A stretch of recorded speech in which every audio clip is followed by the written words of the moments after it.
Lisa Martinez pressed the elevator button for the 15th floor and checked her watch. It was almost 9 in the evening and she was exhausted. She had been working on a new logo design for 3 days straight, trying to make it perfect for her boss, who never seemed happy with anything she created. The elevator doors opened with a soft ding, and Lisa stepped inside, balancing her coffee cup, laptop bag, and a stack of papers. She was so tired that she didn't notice someone else getting in behind her until the elevator jerked slightly as it started moving up. The sudden movement made Lisa stumble forward, and her coffee cup tilted dangerously. Hot coffee splashed out of the cup and landed right on the expensive-looking suit of the man standing next to her. "Oh no, I'm so sorry." Lisa gasped, looking up at the man she had just ruined the clothes of. Her eyes met his, and for a moment, she forgot how to breathe. He was tall, with dark hair and the most beautiful green eyes she had ever seen. His suit looked like it cost more than she made in 3 months, and now it had a big brown stain down the front. Lisa felt her face turn red with embarrassment. "I'm really, really sorry," she said again, reaching into her bag for tissues. "Can pay for the cleaning, or maybe buy you a new shirt, or—" The man looked down at his ruined shirt and then back at her. Instead of being angry like Lisa expected, he smiled a little. "It's okay," he said in a deep, calm voice. "These things happen. But your suit, .. quotes Lisa started to say. "It's just a suit," he said. "I have others."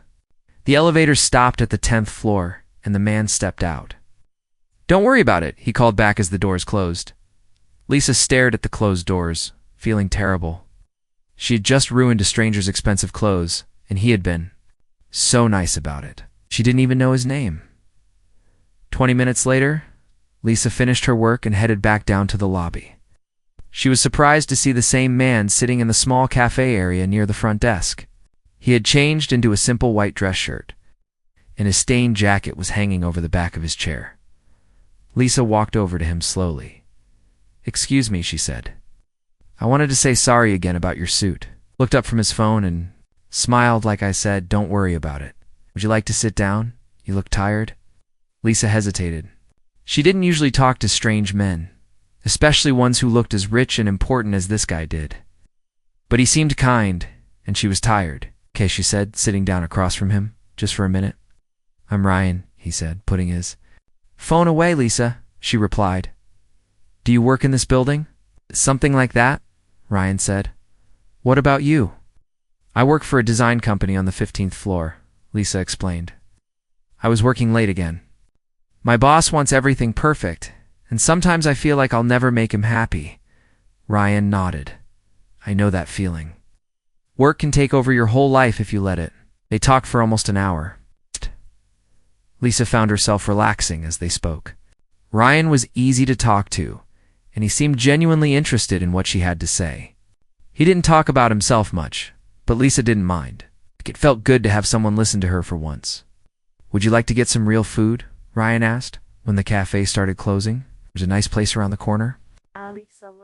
At her watch, it was almost 11, and she should go home. But something about Ryan made her want to stay longer. "Okay," she said. The restaurant Ryan chose was quiet and elegant. Lisa felt underdressed in her simple work clothes, but Ryan didn't seem to notice or care. They ordered dinner and continued talking. Lisa learned that Ryan traveled a lot for work and didn't have much time for friends or relationships. "Sounds lonely," Lisa said softly. Ryan looked at her with those green eyes. "It is, sometimes." After dinner, Ryan walked Lisa to her car. The night air was cool, and Lisa pulled her cardigan tighter around herself. Her grandmother's silver necklace caught the light from the street lamp. It was a simple piece with a small rose pendant, but it meant everything to Lisa. Her grandmother had given it to her before she died, and Lisa never took it off. "That's a beautiful necklace," Ryan said, noticing it. Lisa touched the pendant gently. "It was my grandmother's. She said it would bring me luck and love when I needed it most." "Do you believe that?" Ryan asked. Lisa smiled. "I'm starting to." They stood by her car for a few more minutes, neither wanting the evening to end. Finally, Ryan asked, "Would you like to come back to my place? Just for coffee? Or to talk more?" Lisa knew she should say no. She barely knew this man, and going to his apartment was not something she usually did. But there was something special about tonight, something that made all her usual caution disappear. "Yes," she said quietly. Ryan's apartment was in a tall building downtown. It was beautiful and expensive looking, but Lisa was too nervous to pay much attention to the details. They sat on his couch and talked some more, drinking wine instead of coffee. As the night went on, Lisa felt herself getting closer to Ryan. He was different from any man she had ever met. He was successful and confident, but also gentle and kind. When he reached over to touch her hand, she didn't pull away. "Lisa," he said softly, "I don't usually do this." "Neither do I," she whispered back. What happened next felt natural and right. Ryan was careful and gentle with her, and Lisa felt safe in his arms.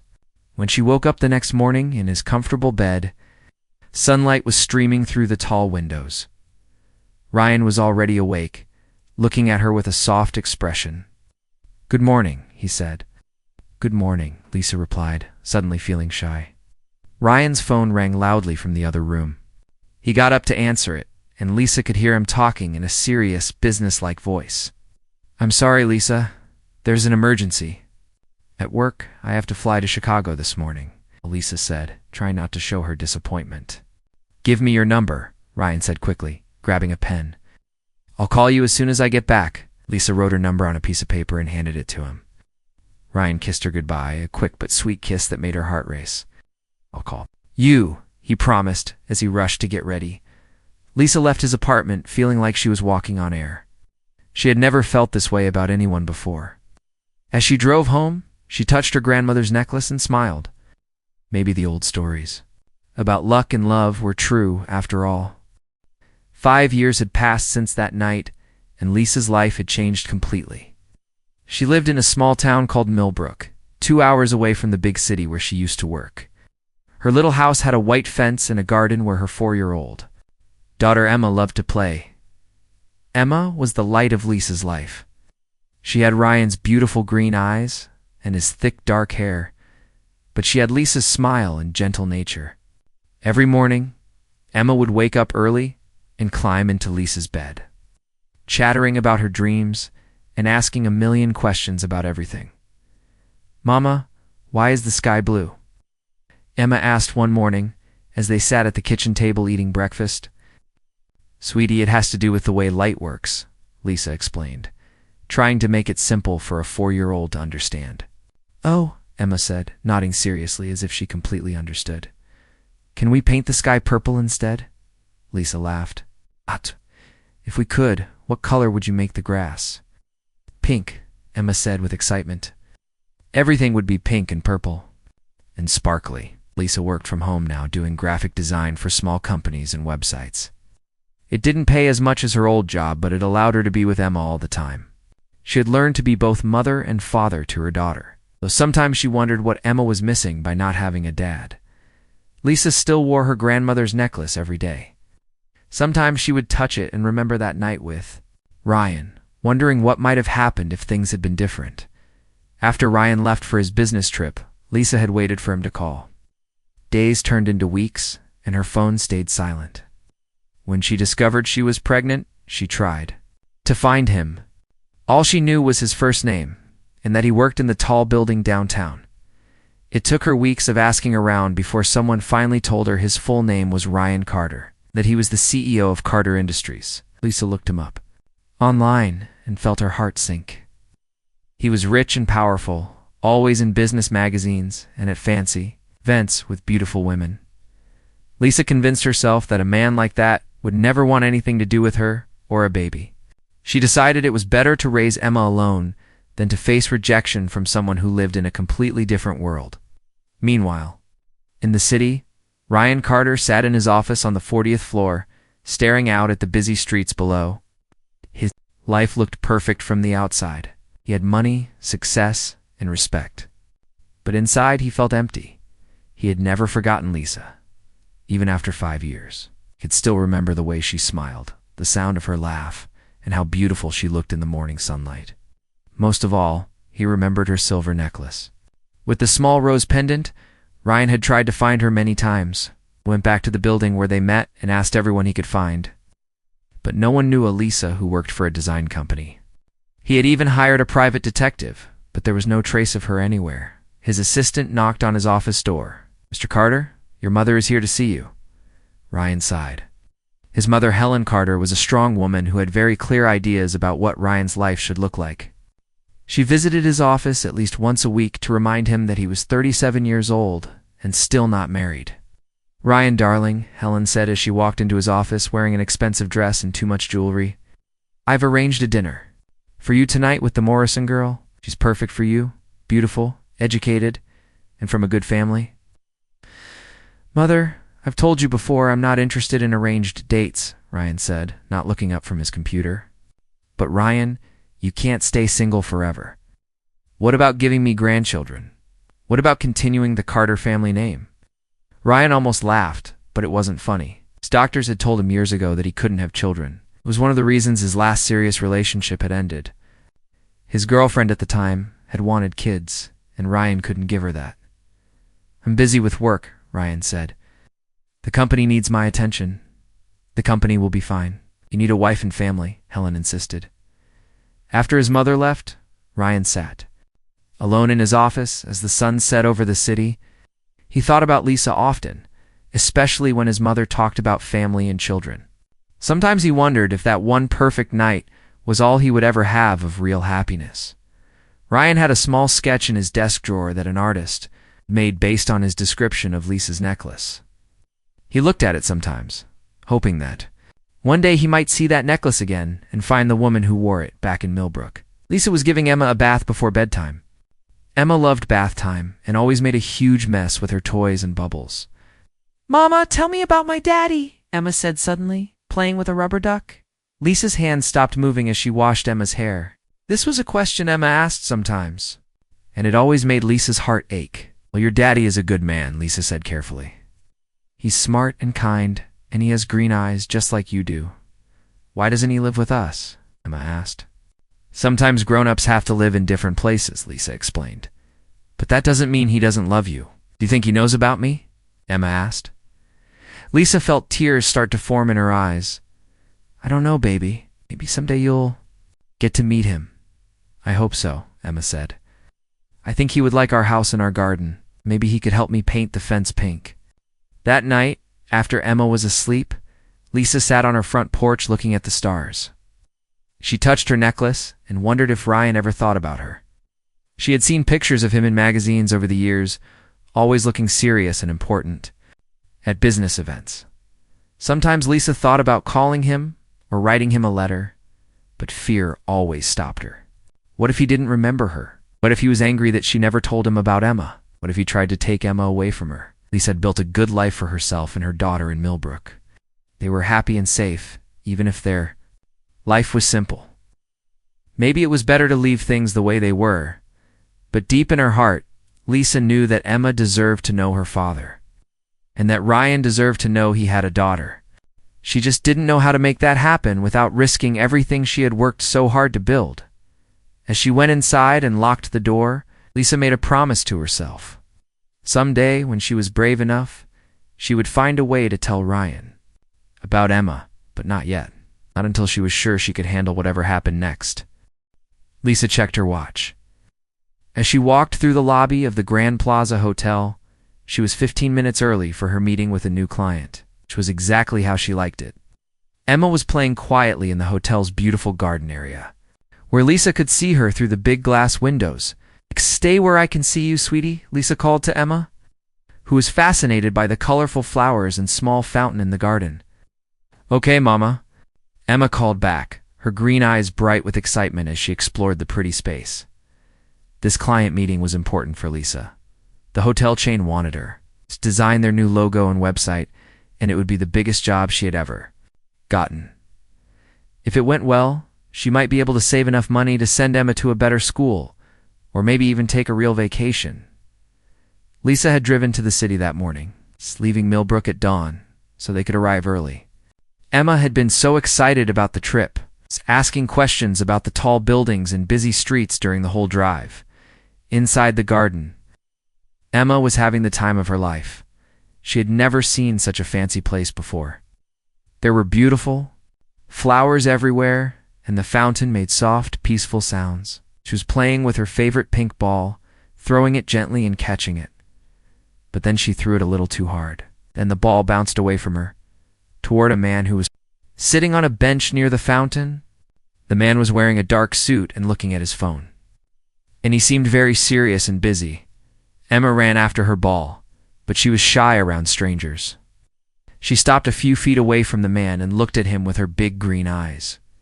Ryan had come to the hotel for a business dinner that wouldn't start for another hour. He often arrived early for meetings so he could sit quietly and think. He was checking emails on his phone when a pink ball rolled to a stop near his feet. He looked up and saw a little girl with dark hair standing nearby. She looked about 4 or 5 years old, and there was something familiar about her that he couldn't quite place. "Is this your ball?" Ryan asked gently, picking up the pink ball and holding it out to her. Emma nodded and took a small step closer. "Yes, sir. I'm sorry it hit your feet." "That's okay," Ryan said with a smile. "No harm done. What's your name?"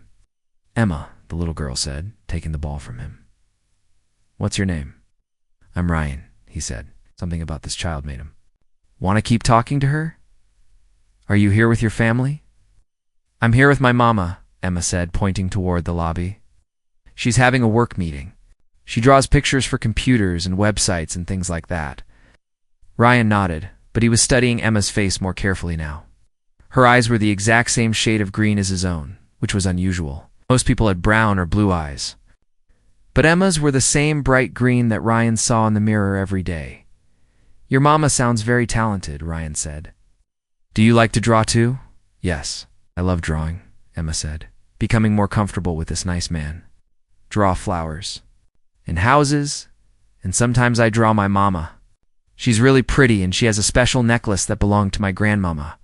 Ryan's heart started beating faster. "A special necklace? Unhung," Emma said proudly. "It has a little flower on it, and Mama says it brings good luck. She wears it every single day." Before Ryan could ask any more questions, Emma suddenly looked toward the lobby and waved. "There's my mama now." Ryan turned to look where Emma was pointing, and his whole world stopped. Walking through the lobby, looking professional in a simple blue dress, was Lisa. She looked almost exactly the same as she had 5 years ago, maybe. A little more mature, but just as beautiful. And around her neck was the silver necklace with the rose pendant that Ryan had never forgotten. For a moment, Ryan couldn't move or breathe. Lisa was here, just 50 feet away from him. And this little girl with his eyes, who was clearly about 4 years old, was calling Lisa Mama. The math was simple and shocking. Emma had been born about 9 months after that night, 5 years ago. Emma had his eyes and his smile. Emma was his daughter. Lisa was walking toward the garden, probably looking for Emma, when she glanced through the windows and saw her daughter talking to a man on the bench. At first, she just felt the normal worry any mother feels when her child talks to a stranger. But then she looked more closely at the man, and her heart almost stopped. It was Ryan. Even after 5 years, she would know him anywhere. He looked older and more serious, but it was definitely him.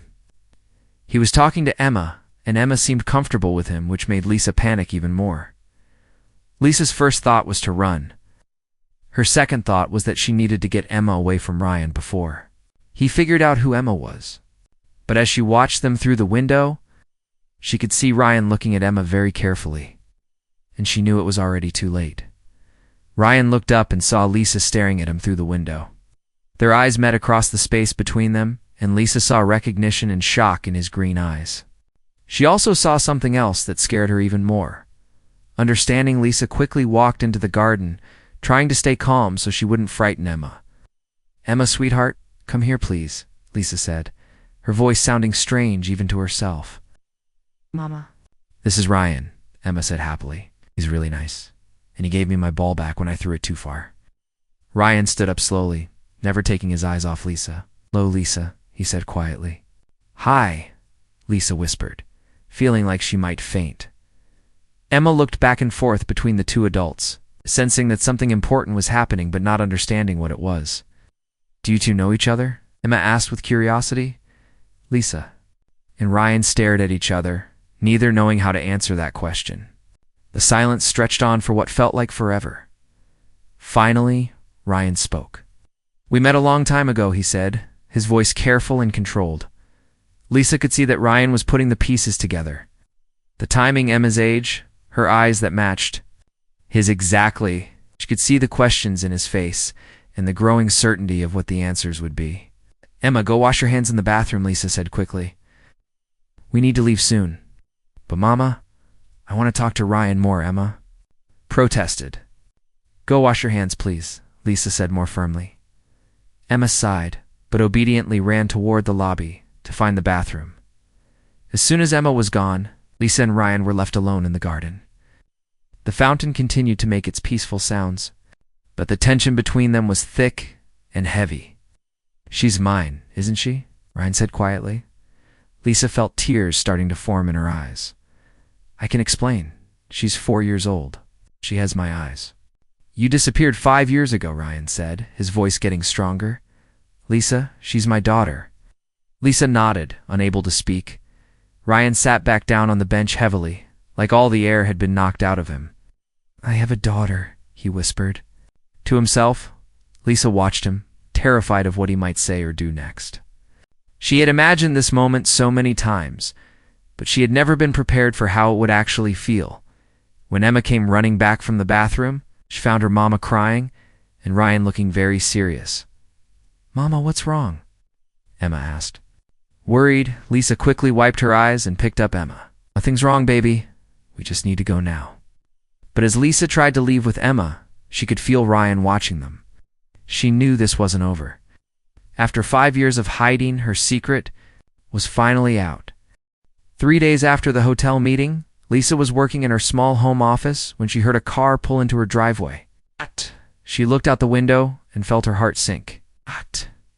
A black, expensive car was parked outside her house, and Ryan Carter was getting out of it. Lisa had been expecting this moment since she ran from the hotel. She had spent 3 sleepless nights wondering when Ryan would show up and what he would want. Her biggest fear was that he would try to take Emma away from her. Emma was playing in the backyard, building a fort out of old boxes and blankets. Lisa could hear her singing a silly song she had made up about princesses and dragons. The sound of her daughter's happy voice made Lisa more determined than ever to protect her. Ryan knocked on the front door softly. When Lisa opened it, she saw that he looked tired and worried, not angry like she had expected. "Can we talk?" Ryan asked quietly. Lisa wanted to say no and slam the door, but she knew they had to face this situation sooner or later. "Emma's in the backyard," she said, stepping aside to let him in. Ryan looked around Lisa's small living room. It was simple but cozy, with Emma's drawings on the walls and toys scattered around. There were pictures of Emma everywhere, showing her growing up from a tiny baby to the beautiful little girl she was now. "You have a nice home," Ryan said, sitting down on the couch when Lisa pointed to it. "Thank you," Lisa said, sitting across from him in a chair. She kept her hands folded in her lap to stop them from shaking. They sat in silence for a moment, both trying to figure out how to start this difficult conversation. "Why didn't you tell me?" Ryan finally asked. His voice was sad, not angry. Lisa had practiced what she would say if this moment ever came, but now all her planned words seemed wrong. "I tried to find you at first," she said quietly, "but I only knew your first name. You could have asked around the building. You could have left a message," Ryan said. "I did ask around," Lisa said, "but no one in that building knew who you were. It took me weeks to find out your real name and who you were." Ryan looked confused. "What do you mean?" "When I finally learned that you were Ryan Carter, the CEO of Carter Industries. I looked you up online," Lisa explained. "I saw all the pictures of you at fancy parties with beautiful, rich women. I realized we lived in completely different worlds." "So you decided I wouldn't want my own child?" Ryan asked, and now there was a little anger in his voice. Lisa felt tears starting to form. "I was scared. I was young and poor and pregnant, and you were this successful, important man. I thought you would either not believe me or not want anything to do with us. Lisa, I looked for you, Ryan said, his voice getting softer. After that business trip, I came back and tried to find you everywhere. I went to that building dozens of times asking about you. I even hired someone to help me search. Lisa stared at him in shock. You looked for me. For months, Ryan said. I couldn't forget you. That night meant something to me, Lisa. It wasn't just some random hookup. I thought we had a real connection. We did, Lisa whispered. That's why it scared me so much when I found out who you really were. Ryan was quiet for a moment, looking at the pictures of Emma on the walls. Tell me about her, he said. Tell me about my daughter. Lisa's face softened as she started talking about Emma. She's smart and funny and curious about everything. She loves to draw and paint, and she asks a million questions every day. She's kind to everyone she meets, even stray cats and bugs in the garden. She looks like me, Ryan said with wonder in his voice. She has your eyes and your smile, Lisa. Agreed, but she has my stubbornness and my love of chocolate ice cream. Ryan almost smiled at that. What does she know about me? She asks about her father sometimes, Lisa said carefully. I told her that her daddy is a good man who lives far away. I never said anything bad about you, Ryan. I never wanted her to. Think she wasn't wanted. I did want her, Ryan said, his voice breaking a little. If I had known Lisa, I would have been there for everything. Her first steps, her first words, her birthdays. I know that now, Lisa said, wiping away a tear. But back then, I was so scared and confused. I made the best decision I could with what I knew. Ryan stood up and walked to the window that looked out on the backyard. He could see Emma playing with her boxers, completely absorbed in her imaginary world. There's something else you should. No, Ryan said without turning around. What? Lisa asked, worried about what he might say next. I can't have children, Ryan said quietly.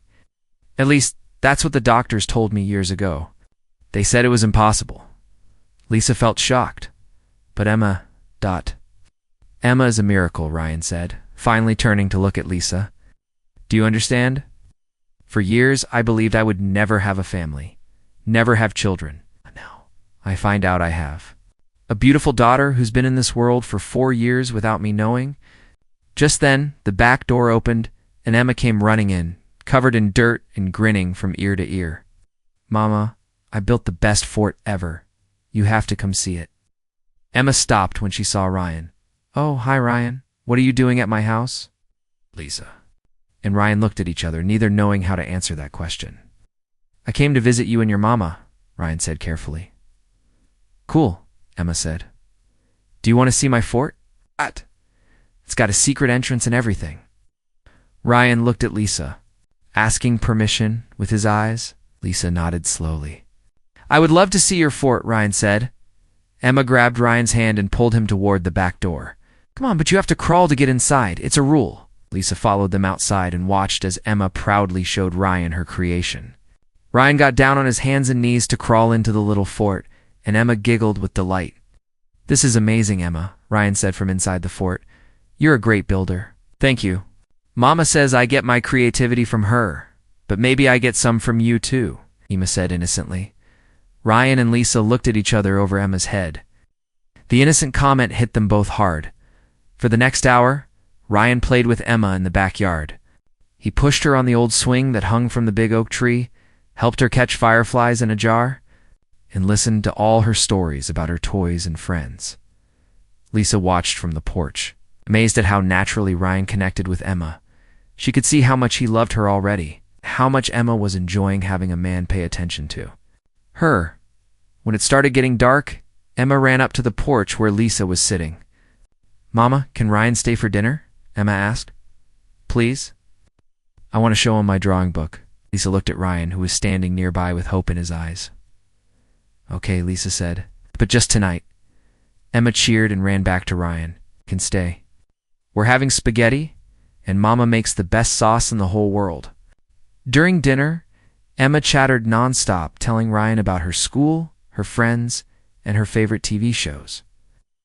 Ryan listened to every word like it was the most important thing he had ever heard. After Emma went to bed, Lisa and Ryan sat on the front porch talking quietly. "She's incredible," Ryan said.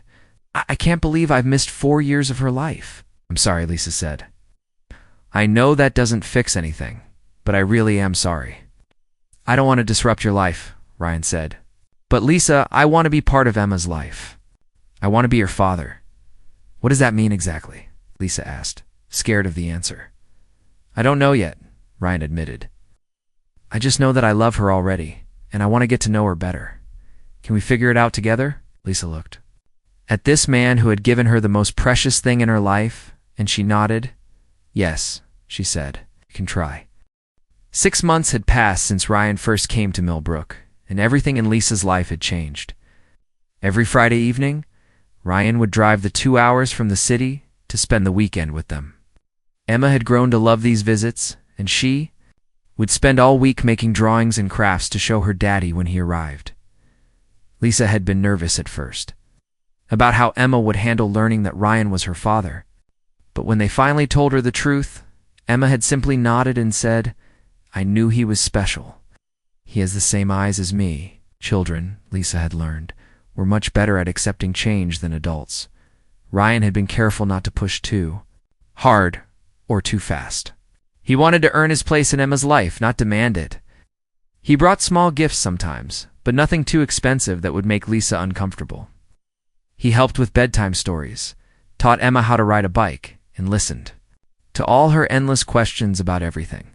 On this particular Saturday morning, Ryan was in the kitchen making pancakes while Lisa worked on a new design project at the dining room table. Emma was helping Ryan, standing on a chair and carefully pouring the batter into the pan. "Daddy, these pancakes look like clouds," Emma said, watching the batter bubble and cook.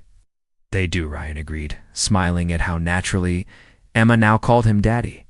It still made his heart skip a beat every time he heard it. Lisa looked up from her computer and watched them together. The sight of Ryan teaching Emma how to flip pancakes made her feel warm and happy, but also scared. She was falling in love with Ryan all over again, and she didn't know if he felt the same way about her. The doorbell rang, interrupting the peaceful morning. Lisa frowned because they weren't expecting anyone. "I'll get it," she said, walking to the front door. When Lisa opened the door, she found an older woman standing there. The woman was wearing an expensive dress and jewelry, and she looked very out of place in the small-town setting. "Are you Lisa Martinez?" the woman asked in a cold voice. "Yes," Lisa said carefully. "Can I help you?" "I'm Helen Carter, Ryan's mother. We need to talk." Lisa's heart sank. She had heard Ryan mention his mother, but he had never brought her to visit. Lisa invited her in, wondering what this could mean. Helen looked around the small house with obvious disapproval. She saw Emma's toys scattered around and heard Ryan's voice coming from the kitchen. "Ryan," Helen called out. "We need to discuss some things." Ryan appeared in the kitchen doorway, holding a spatula and looking shocked to see his mother. "Mom, what are you doing here?"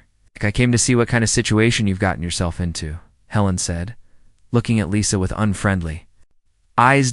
Emma peeked out from behind Ryan, curious about the new visitor. When Helen saw Emma, her expression softened just a little. "So this is the child," Helen said. My daughter, Ryan said firmly. "Emma, this is your grandmother." Emma stepped forward politely. "Hi, grandmother. Do you want some pancakes?" "Daddy and I made them shaped like clouds." Helen looked surprised by Emma's good manners and sweet smile. "That's very nice, dear." Ryan suggested they all sit down to talk, and Emma went back to playing in her room, while the adults stayed in the living room. "Ryan, I've been patient about this situation, but enough is enough," Helen began. "You have responsibilities to the family business and our social position. You can't throw that all away for some small-town girl and her child." "Emma is my child too," Ryan said, his voice getting angry. "And Lisa is not some girl. She's the mother of my daughter, and she's important to me." "Be realistic, Ryan," Helen continued. "This woman kept your child from you for 4 years. How can you trust her? And look at this place. It's so ordinary. Emma should be in the best schools, wearing the finest clothes, learning proper manners." Lisa felt her face turn red. "Emma is happy and well cared for," she said quietly. She doesn't need expensive things to be a good person. Ryan, I've found several suitable women who would make excellent wives and stepmothers, Helen said, ignoring Lisa completely. Women from good families who understand our world. Stop, Ryan said, standing up. I don't want to hear any more of this. I'm trying to protect you, Helen said. And I'm trying to protect Emma. She deserves better than this simple life. Emma deserves is to be loved, Ryan said firmly. And she is loved very much by both her parents. Helen looked frustrated. If you insist on continuing this relationship, at least let me help. I can find Emma a place at the best private school in the city, can set Lisa up with a proper job at one of our companies. We can make this work within our social circle. Lisa felt overwhelmed by Helen's suggestions. Part of her worried that maybe Helen was right, that Emma deserved more than Lisa could give her. Thank you for the offers, Lisa said carefully, but Emma and I are happy with our life here. Are you? Helen asked. Or are you being selfish, keeping a child in this small town when she could have so much more? The question hit Lisa hard because it was one she had asked herself many times since Ryan came back into their lives. That evening, after Helen had left to drive back to the city, Ryan found Lisa sitting on the front porch looking upset. Don't listen to her, Ryan said, sitting down next to Lisa. My mother means well, but she doesn't understand what's really important. Maybe she's right, though, Lisa said quietly. Maybe Emma would be better off in the city, with better schools and opportunities? Is that what you want? Ryan asked. I want what's best for Emma, Lisa said. I've always wanted that. Ryan was quiet for a moment, then he said, What if we could have both? What if you and Emma moved to the city, but we did it our way, not my mother's way? Lisa looked at him in surprise. What do you mean? I could buy you a house near mine. Emma could go to a good school, but not necessarily the snobby private school my mother wants. You could expand your design business with bigger clients in the city. Ryan, I can't let you buy me a house, Lisa said. Why not? Emma is my daughter too. I want to take care of both of you, Ryan said. So it would make me feel like I owe you something, Lisa admitted. Ryan took her hand gently. You don't owe me anything, Lisa. If anything, I owe you. Gave me the most precious gift in the world, my daughter. You raised her to be kind and smart and wonderful, all by yourself. I'm scared, Lisa whispered. What if we try this and it doesn't work? What if Emma gets hurt? And we'll figure it out together, Ryan said. But Lisa, I don't just want to be Emma's father. I want to be part of your life too. I want us to be a real family. Lisa felt her heart race. What are you saying? Ryan got down on one knee right there on the porch and pulled out a small box. I'm saying I love you, Lisa. I've loved you since that first night 5 years ago, and I love you even more now. Will you marry me? Lisa stared at the ring in shock. It wasn't huge and flashy like she might have expected. It was simple and beautiful, with a small diamond surrounded by tiny roses that reminded her of her grandmother's necklace. Ryan, Lisa started to say, Mama, Daddy. Emma's voice called from inside the house. Come see what I drew. Ryan and Lisa looked at each other and started laughing. Even during the most romantic moment of their lives, Emma needed their attention. Yes, Lisa said quickly, before Emma could interrupt again. Yes, I'll marry you. Ryan slipped the ring onto her, fingered and kissed her softly. I promise I'll take care of you and Emma for the rest of my life. 3 months later, they had a small wedding in Lisa's backyard in Millbrook. Emma was the flower girl, wearing a tiny version of Lisa's grandmother's necklace that Ryan had specially made for her. Helen attended the wedding, and after spending time with Emma and Lisa, began to understand why Ryan loved them so much. Lisa and Emma moved to the city, but they kept the little house in Millbrook as a weekend getaway. Emma started at a new school and made friends quickly, just like she always did. Lisa's design business grew bigger than she had ever dreamed. And Ryan made sure she knew that her success was because of her talent, not because of who she was. Married too, on quiet evenings, when Emma was asleep and they sat together in their new home, Lisa would touch her grandmother's necklace and smile. The old woman had been right. It had brought her luck and love when she needed it most. And sometimes, when Ryan looked at his wife and daughter, he could hardly believe that the scared, lonely man he used to be had been replaced by someone who had everything he had ever wanted. His family was small, but perfect, and he wouldn't change a single thing about their story.